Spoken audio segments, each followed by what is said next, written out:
नमस्कार, आप हैं IBN 7 के साथ। आइए एक नजर डालते हैं देश भर की 100 खबरों पर।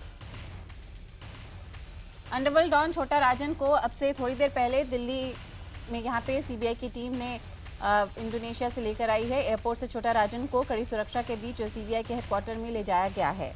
छोटा राजन की सुरक्षा को देखते हुए सुरक्षा एजेंसियों ने एक ही नंबर की 2 गाड़ियों को अलग अलग काफिले में रखा ताकि ये पता नहीं चल सके कि राजन किस गाड़ी में है। छोटा राजन तकरीबन 22 साल बाद कानून की गिरफ्त में आया है। उस पर मुंबई में तकरीबन 75 मामले दर्ज हैं, जबकि दिल्ली में 7। दिल्ली और मुंबई पुलिस ने सारे मामले आगे की जांच के लिए सीबीआई को सौंपे हैं। अब सीबीआई की टीम डॉन से पूछताछ करेगी। गौरतलब है कि छोटा राजन को इंडोनेशिया में पुलिस ने गिरफ्तार किया था, जिसके बाद भारत की मांग पर उसे भारत को सौंपा गया। सीबीआई मुख्यालय पर सुरक्षा के कड़े इंतजाम किए गए हैं और पूरे इलाके को बैरिकेड कर घेर दिया गया। देश में चल रही असहिष्णुता की बहस पर प्रतिक्रिया देते हुए उपराष्ट्रपति हामिद अंसारी ने कहा कि दुनिया ने हमसे सहिष्णुता की परिभाषा सीखी, इंडोनेशिया इसका बेहतरीन उदाहरण है। उपराष्ट्रपति ने कहा कि अगर दूसरे देशों में भारत की असहिष्णुता पर सवाल उठता है तो जवाब दिया जाता है। देश में संवैधानिक मान्यताओं पर दो राय नहीं होती है। हमारे यहाँ सहिष्णुता संविधान में मौलिक अधिकार के तौर पर दर्ज है, जो सबके लिए मान्य है। उपराष्ट्रपति ने कहा कि देश में कोई भी राजनीतिक दल ये नहीं कह सकती है कि इस असहिष्णुता उनकी पार्टी का एजेंडा है। बिहार चुनाव में एनडीए गठबंधन और महागठबंधन के बीच कांटे की टक्कर नजर आती है। 6 एग्जिट पोल में से 4 में महागठबंधन को बढ़त मिलती दिख रही है, तो 2 में एनडीए को बहुमत मिलती दिख रही है। Times Now India TV C voter के एग्जिट पोल में महागठबंधन को 112 से 132 और एनडीए को 101 से 121 सीटें मिलती दिखती हैं। वहीं इंडिया टुडे सिसरो सर्वे ने एनडीए को 111 से 127 और महागठबंधन को 110 और से 124 सीटें दी हैं। टुडे चाणक्य के एग्जिट पोल में एनडीए को बम्पर बढ़त मिलती हुई नजर आ रही है। इसके मुताबिक एनडीए को 155 और महागठबंधन को 83 सीटें मिलती दिखती हैं।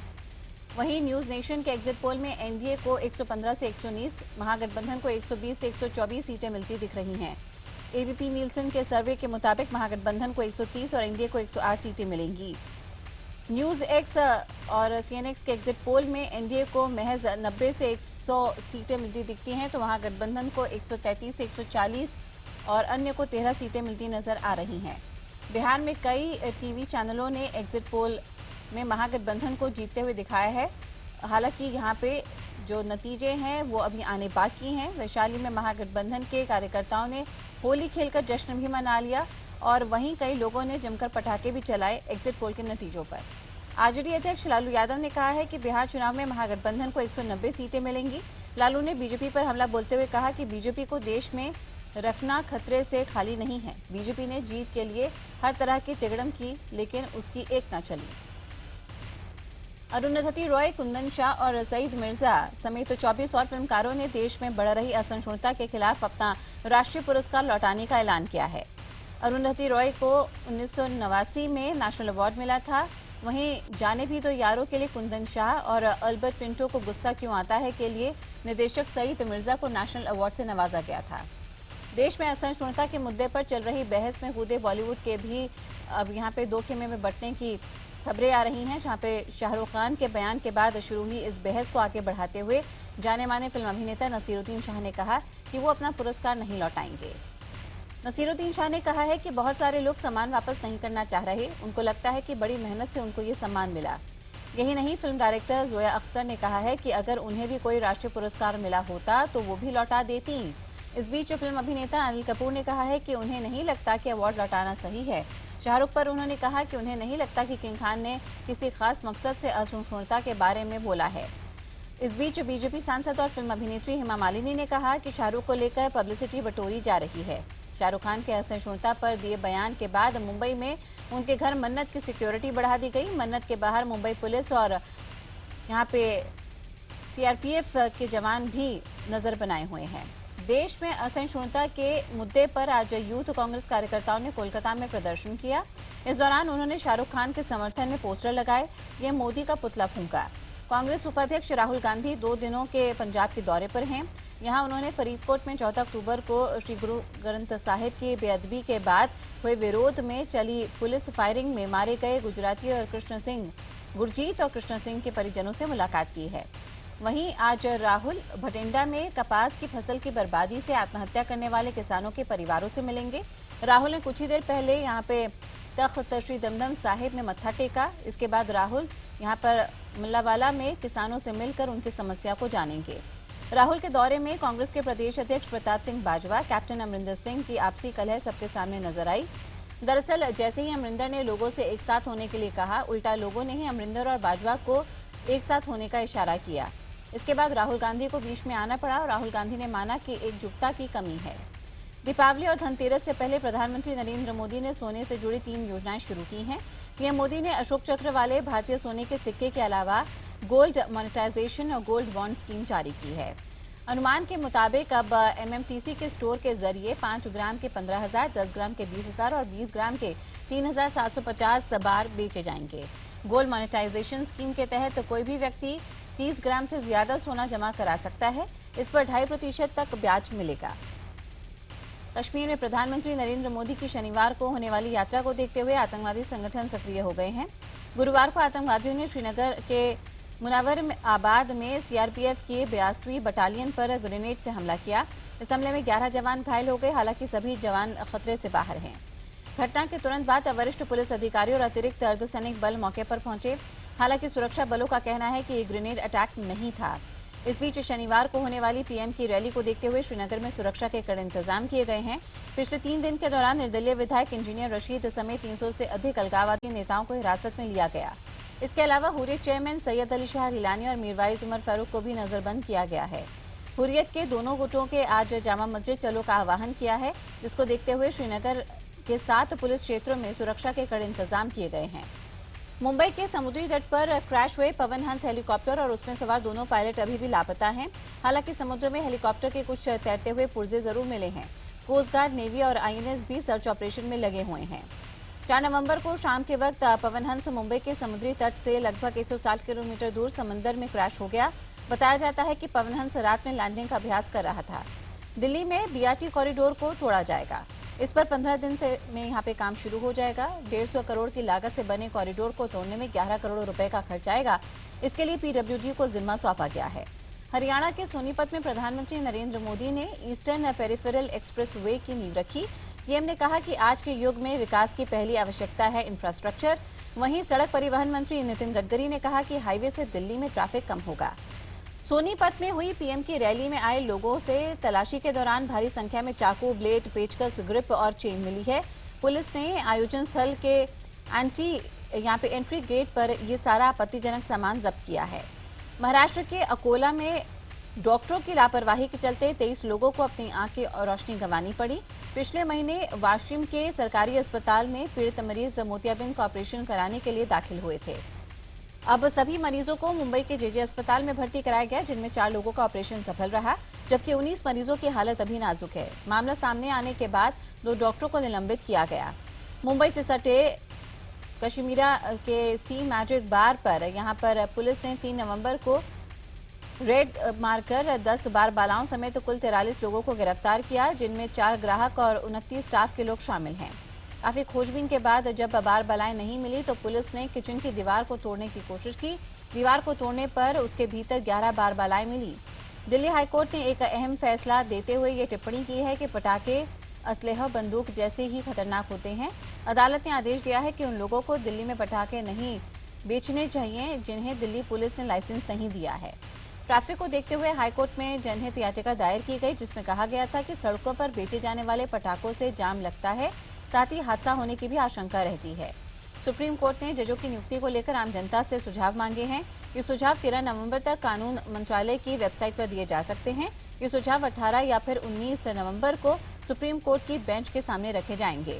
महाराष्ट्र एफटीए प्रतिबंध पान मसाला उत्पादों का विज्ञापन करने वाले बॉलीवुड सितारों पर कार्रवाई करने की तैयारी में है। एफडीए ने अजय देवगन, शाहरुख खान, मनोज वाजपेयी, गोविंदा सहित तो कुछ और फिल्म स्टार्स के पान मसाला के विज्ञापनों को आपत्तिजनक माना। एफडीए ने अजय देवगन को फूड सिक्योरिटी एक्ट की धारा 24 और 53 के तहत नोटिस भेजा। इसमें 10 लाख तक के जुर्माने का प्रावधान है। आज बाकी सितारों को भी नोटिस भेजकर 15 दिन के भीतर जवाब मांगा जाएगा। मुंबई में ट्रेन की छत पर बैठकर सेल्फी लेने के चक्कर में एक 14 साल के बच्चे की मौत के बाद रेलवे पुलिस हरकत में आई। प्रशासन ने लोकल ट्रेनों में नाबालिग लड़कों और युवाओं को स्टंट रोकने के लिए स्क्वाड बनाया है। आपको बता दें कि मुंबई के सेंट्रल और हार्बर लाइन में कई लड़के स्टंट करते हुए सफर करते हैं। हाल के महीनों में कई लड़के स्टंट की वजह से अपनी जान गंवा चुके हैं। भ्रष्टाचार के मुद्दे पर कांग्रेस की मुश्किलें खत्म नहीं हो रही। अब कर्नाटक के सामाजिक कल्याण मंत्री एच अंजन्य की पत्नी 8 लाख रुपए की रिश्वत लेते हुए कैमरे में कैद हो गई। सामाजिक कल्याण मंत्री की पत्नी का एक स्थानीय कन्नड़ चैनल ने स्टिंग ऑपरेशन किया, जिसमें वो 8 लाख रुपए लेते हुए दिखाई दे रही हैं। कन्नड़ चैनल सुवर्णा के 3 नवंबर को किए गए स्टिंग ऑपरेशन में दावा किया गया है कि मंत्री की पत्नी ने SC/ST छात्रों के हॉस्टल में खाना पहुंचाने के 7 करोड़ के एक टेंडर के लिए 8 लाख रुपए की रिश्वत ली। हालांकि इस पूरे मामले पर सफाई देते हुए मंत्री एच अंजन्य का कहना है कि उनके परिवार के खिलाफ ये एक राजनीतिक साजिश रची गई है। कल्याण डोंबिवली म्यूनिसिपल कॉर्पोरेशन में सत्ता पर काबिज होने के लिए शिवसेना ने बीजेपी को प्रस्ताव भेजा। इस सिलसिले में मेयर पद को लेकर भी आज चर्चा हो सकती है। गुजरात से टूर ऑपरेटर्स पीएम मोदी के लंदन दौरे को भुनाने की कोशिश में हैं। टूर ऑपरेटर्स लंदन जाने वाले गुजराती सैलानियों को पीएम मोदी के दौरे से जुड़ा सरप्राइज पैकेज दे रहे हैं। गुजरात के टूर ऑपरेटर्स लंदन जाने वाले टूरिस्ट को प्रधानमंत्री मोदी को लाइव सुनने का मौका देने के साथ साथ मोदी एक्सप्रेस की सवारी का भी ऑफर दे रहे हैं। टूर ऑपरेटर्स अपने लंदन जाने वाले ग्राहकों को यहीं पर पीएम मोदी के कार्यक्रम से जुड़े पास दे रहे हैं, ताकि उन्हें लंदन में जाकर किसी दिक्कत का सामना ना करना पड़े। पीएम मोदी का 13 नवंबर को लंदन के वेम्बली स्टेडियम में कार्यक्रम है, जहां पर 60,000 से ज्यादा लोगों के पहुंचने की उम्मीद है और उसमें बड़ी संख्या में गुजरात से जुड़े लोग आ सकते हैं। 5 दिन और 6 रात के इस विशेष पैकेज में मोदी के कार्यक्रम के अलावा टूर ऑपरेटर सैलानियों को सेंट्रल लंदन, ट्रफल स्क्वायर और स्वामीनारायण मंदिर कई जगहों की सैर कराने का ऑफर 1,60,000 में दे रहे हैं। भारत में सारे कार्यक्रम रद्द करने के ऐलान के बाद गुलाम अली अब 3 दिसंबर को लखनऊ महोत्सव में गाने को तैयार हैं। ये दावा लखनऊ जिला प्रशासन ने किया है। जम्मू कश्मीर में पहाड़ी इलाकों में बर्फबारी हुई है, जबकि मैदानी इलाकों में बारिश। मौसम विभाग को आगे भी पहाड़ी इलाकों में बर्फबारी और मैदानी इलाकों में बारिश का अनुमान है। दिल्ली NCR में कई इलाकों में हुई बारिश के बाद तापमान में गिरावट आई और साथ ही धुंध और धुएं से भी राहत मिली। बीते कुछ दिनों से पंजाब और हरियाणा में धान का भूसा जलाने के चलते राजधानी में कोहरा छाया हुआ था। हरियाणा के सोनीपत में घर में घुसकर रेप की वारदात सामने आई। रेप का आरोप उस कॉलेज के मालिक पर लगा है, जहां से महिला पढ़ाई कर रही थी। महिला के 2 बच्चे भी हैं और पति उसी कॉलेज में गेट कीपर है। तमिलनाडु के कोयम्बटूर में पटाखों के धमाके में एक शख्स की मौत हो गई है, जबकि एक युवक घायल हुआ। आशंका ये है कि विस्फोट एक घर में जमा किए गए पटाखों के कारण हुआ है। धमाके के कारण मकान ढह गया, जिसके मलबे में से पुलिस ने एक बुजुर्ग का शव और मकान मालिक के 19 साल के बेटे को जीवित निकाला। राजस्थान के बाड़मेर में बीजेपी के युवा मोर्चा के नेता कल्याण सिंह विवाद कर यहां पर दुष्कर्म की कोशिश का आरोप लगा है। पीड़ित लड़की का आरोप है कि पार्टी बैठक के नाम पर उसे जबरन वीर तारा मंदिर ले जाकर बलात्कार की कोशिश की गई। वारदात की CCTV फुटेज सोशल मीडिया पर वायरल हो गई। एक फुटेज में आरोपी और पीड़िता साथ फेरे लेते नजर आ रहे हैं, जबकि दूसरे में अश्लील हरकतें करते हुए नजर आ रहे हैं। पीड़ित ABVP से महासचिव है। आरोपी नेता पर केस दर्ज कर लिया गया है। मध्य प्रदेश के छतरपुर जिले में मेला जल विहार में संस्कृति के नाम पर फूहड़ और अश्लील डांस का आयोजन किया गया। इस दौरान डांसर अश्लीलता की सारी सीमाएं पार कर गई। प्रधानमंत्री नरेंद्र मोदी के संसदीय क्षेत्र वाराणसी में स्वच्छता अभियान के दौरान प्राथमिक स्कूल प्रशासन पर गंभीर आरोप लगे। 4ठी क्लास में पढ़ने वाले 2 छात्रों से जबरन स्कूल स्टाफ करवाया गया और फिर स्कूल से दूर उनसे कूड़ा भी फेंकवाया गया। स्कूल से काफी दूर मौजूद नगर निगम के कूड़ा घर में कूड़ा फेंकते हुए स्थानीय लोगों ने स्कूली बच्चों को टोका तो उन्होंने अपनी आपबीती सुनाई, जिसके बाद स्थानीय लोग स्कूल प्रबंधन से मिलने पहुंच गए। हालांकि प्राथमिक स्कूल के प्रिंसिपल ने मामले से पल्ला झाड़ते हुए कहा कि प्रबंधन ने किसी बच्चे को स्कूल से बाहर कूड़ा फेंकने के लिए नहीं भेजा। 4ठी क्लास के दोनों बच्चे अपनी मर्जी से बाहर गए। प्रधानमंत्री नरेंद्र मोदी द्वारा भारत स्वच्छता अभियान की जो अलग जगाई गई है, उसका एक और पूरे देश में काफी सकारात्मक असर देखा जा रहा है, लेकिन उनके ही संसदीय क्षेत्र वाराणसी में शुक्रवार को इसका विपरीत प्रभाव देखने को मिला और वो भी इस रूप में कि प्राथमिक स्कूल प्रबंधन ही जबरन छोटे छोटे बच्चों से सफाई कर्मियों की तरह काम कराते हुए देखा गया, जिसका स्थानीय नागरिकों ने विरोध किया और अपना विरोध दर्ज कराने के लिए वो स्कूल प्रबंधन के पास भी पहुंचे।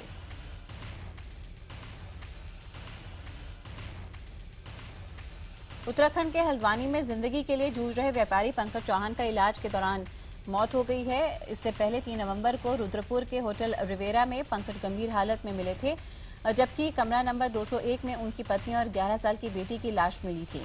व्यापारी पंकज चौहान का परिवार मेरठ की जागृति कॉलोनी का रहने वाला था। होटल के कमरे में लैपटॉप में पंकज ने शेयर बाजार में हुए नुकसान के चलते आत्महत्या की बात कही थी।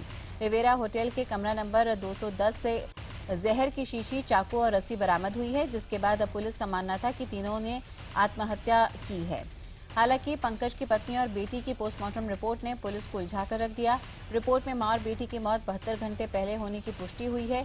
ऐसे में मौत की गुत्थी सुलझाने के लिए पुलिस को पंकज के होश में आने का इंतजार था। बताया जा रहा है कि पंकज पर मार्केट का करीब 8 करोड़ रुपया बकाया था, जिसके कारण उसने ये कदम उठाया। उत्तर प्रदेश के मेरठ में ऑनलाइन कसीनो का पर्दाफाश हुआ। छापेमारी के दौरान 45 युवकों को हिरासत में लिया गया। युवकों के पास से पुलिस ने यहां पे 35 desktop computer, 2 laptop, 41 mobile phone और लाखों रुपए की नकदी बरामद की है। पंजाब के में श्री गुरु ग्रंथ साहिब की बेअदबी का मामला थमने का नाम नहीं ले रहा। तरनतारन जिले के मलिया गांव में किसी शरारती तत्व ने करीब 200 गुटखा साहिब जलाकर यहां पे झाड़ियों में फेंक दिया। इसे लेकर सिख जत्थेबंदियों में आक्रोश है। जत्थेबंदियों ने पूरा दिन तरनतारन जंडियाला रोड पर वाहनों की आवाजाही ठप कर दी। सिख जत्थेबंदियों का आरोप है कि पंजाब सरकार ऐसी घटनाओं को रोकने में पूरी तरह से विफल रही है। पूर्वी दिल्ली नगर निगम ने खुलासा किया है कि दिल्ली में 38% मोबाइल टावर गैर कानूनी है। एमसीडी के मुताबिक राजधानी के कई इलाकों में लगे 2200 मोबाइल टावर में 847 गैर कानूनी है। पूर्वी दिल्ली नगर निगम का कहना है कि 1 जनवरी 2012 से लेकर अक्टूबर 2013 तक 543 गैर कानूनी मोबाइल टावर सील किए गए। साउथ दिल्ली इलाके में 70% तक मोबाइल टावर गैर कानूनी है। इस इलाके में 3670 मोबाइल टावरों में सिर्फ 1133 मोबाइल टावर ही कानूनी रूप से वैध हैं। एमसीडी के मुताबिक नॉर्थ दिल्ली इलाके में 2539 मोबाइल टावरों में सिर्फ 1255 मोबाइल टावर ही कानूनी रूप से वैध हैं। मनाली के रोहतांग में 4 नवंबर से शुरू हुई भारी बर्फबारी के बाद लगभग 200 से ज्यादा सैलानी फंस गए। देखते ही देखते भारी हिमपात ने रोहतांग, राणनीला और मढ़ी इलाके में सड़कों को पूरी तरह से ढक लिया, जिसके चलते रोहतांग से मनाली की ओर आ रहे लगभग 50 से ज्यादा पर्यटक वाहनों को रास्ते में ही छोड़ना पड़ा। सूचना मिलने के बाद प्रशासन राहत और बचाव के काम में जुट गया है। इन लोगों तक राहत पहुंचाने के लिए पुलिस दल और स्थानीय लोगों ने यहां पे अपनी अपनी पेशकश की है। इसके अलावा बचाव कार्य में सेना के सीमा सड़क संगठन की भी मदद ली गई है। मोहाली टेस्ट के पहले दिन गेंदबाजों के नाम रहा ये दिन। भारतीय टीम पहली पारी में 201 रन पर ऑल आउट हो गई, जबकि खेल खत्म होने के समय दक्षिण अफ्रीका ने भी 28 रन पर 2 विकेट खो दिए थे। भारत की ओर से सबसे ज्यादा 75 रन मुरली विजय ने बनाए। वहीं दक्षिण अफ्रीकी टीम की तरफ से यहां पे डीन एल्गर ने 4 विकेट चटके। अपना 27वां जन्मदिन मना रहे भारतीय कप्तान विराट कोहली पहली पारी में सिर्फ 1 रन बनाकर आउट हो गए। शिखर धवन और उसी के साथ शुरुआती बल्लेबाज क्रीज पर नहीं टिक पाए। शारजाह में पाकिस्तान ने इंग्लैंड को तीसरे टेस्ट में 127 रन से हरा दिया। इस जीत के साथ ही पाकिस्तान ने यहां पर अभी भी जीत बरकरार रखने का दम भरा। तमाशा को प्रमोट करते वक्त जब दीपिका से पूछा गया कि रणबीर या फिर रणवीर दोनों में से किसके साथ वो अच्छी लगती हैं, तो दीपिका बात को टाल गईं। बुधवार को बाजीराव मस्तानी का पहला पोस्टर रिलीज किया गया। पोस्टर को फैंस ने काफी पसंद किया।